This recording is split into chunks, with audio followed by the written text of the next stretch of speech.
एक इंसान जो मुझे समझ आता है इनफर्टाइल तब अपने आप को देखना शुरू करता है जब वो कंसीव नहीं कर पाते। जब कपल्स कंसीव नहीं कर पाते, 1 साल हो गया, 2 साल हो गया, तो उसके बाद उनको प्रॉब्लम आनी शुरू होती है ऐसी, या उनको फील होता है कि अब कंसीव नहीं करे तो किसी को दिखाना शुरू करते हैं।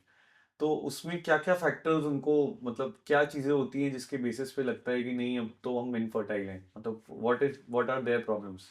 जब एक कपल लगातार 1 साल तक ट्राई कर रहा है, हम्म।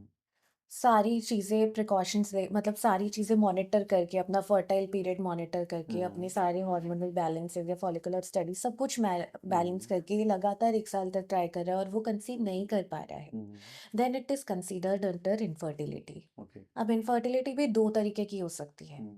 आयुर्वेदा में वंध्यत्व 2 प्रकार का कहा गया है, हम्म। अप्रजा और सप्रजा। अच्छा। अप्रजा मीन्स प्राइमरी इनफर्टिलिटी, मतलब जिसने कभी कंसीव किया ही नहीं है, जिसको कोई ओके। बेबी है ही नहीं। हम्म। एंड सप्रजा इज़ जिसका एक बेबी है बट वो सेकंड बेबी के टाइम पे कोई प्रॉब्लम आ रही है, ओके। तो वो अच्छा। मतलब एक बेबी है बट सेकंड नहीं कंसीव कर पा रहा है, हम्म। तो तब जो इनफर्टिलिटी है वो सप्रजा या सेकेंडरी इनफर्टिलिटी कहलाती है। ओके। ओके। तो ये दोनों अगर हम एड्रेस, ये दोनों को अलग अलग एड्रेस करते हैं आयुर्वेदा में, अलग अलग ट्रीटमेंट्स होते हैं इनके। ओके। नहीं, अलग-अलग नहीं होते। मतलब हो सकता है आपका फर्स्ट टाइम में ही फैलोपियन ट्यूबल ब्लॉकेज हो, हम्म। तो then you can not conceive for the first child also. Hmm. कई बारी क्या होता है, कोई भी एक्सटर्नल फैक्टर्स की वजह से पहले बेबी होने के बाद कोई इन्फेक्शन लग गया, हम्म। फैलोपियन ट्यूब में इन्फेक्शन चला गया, वो बंद हो गई, तो you can not conceive the second child. तो गॉट इट। कभी-कभी मतलब कॉज़ के अकॉर्डिंग हम ट्रीटमेंट करते हैं, प्राइमरी, सेकेंडरी का अलग-अलग ट्रीटमेंट ऐसा नहीं है। अच्छा। मतलब ओवरऑल पेशेंट देख के ट्रीटमेंट किया पेशेंट जाएगा, देख के किया डिज़ीज़ देख जाता के नहीं है। किया गॉट जाएगा। It, got it, got it.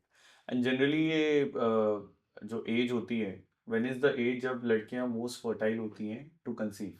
Ayurveda के अकॉर्डिंग तो 20 साल वाली एज एकदम परफेक्ट, 20 से 30, 20 से 30 वाली एज ओके। एकदम परफेक्ट है कंसेप्शन के लिए। ओके। 30 के बाद भी थोड़े कॉम्प्लिकेशंस आते हैं बट स्टिल 35 तक she can easily conceive, but 35 के ऊपर चाहे आयुर्वेदा हो चाहे मॉडर्न हो, दोनों एक अलार्मिंग साइन कर देता है कि अब आपको ध्यान देना है, now you will have to plan your baby. अच्छा, मतलब तब कंसीव करना मुश्किल हो जाएगा। कुछ ना कुछ प्रॉब्लम्स आ जाएंगी। अच्छा, जैसे? जैसे आपका देखिए ना, अगर विथ एज 35 की एज के बाद यूट्रस की वो रहती नहीं है उतनी अच्छी, वैस्कुलराइजेशन नहीं रहता, मतलब अच्छा। उसमें ब्लड सर्कुलेशन कॉम्प्रोमाइज्ड होने लग जाता है। अच्छा। 35 के बाद कहीं ना कहीं थोड़ी बहुत एक क्वालिटी कॉम्प्रोमाइज्ड होनी शुरू हो जाती है। ओके। तो लेकिन अगर हम सपोर्ट लेते हैं मेडिसिन का, आयुर्वेदा का, डाइट का, लाइफस्टाइल का, तो 35 के बाद भी लोग इजीली कंसीव करते हैं।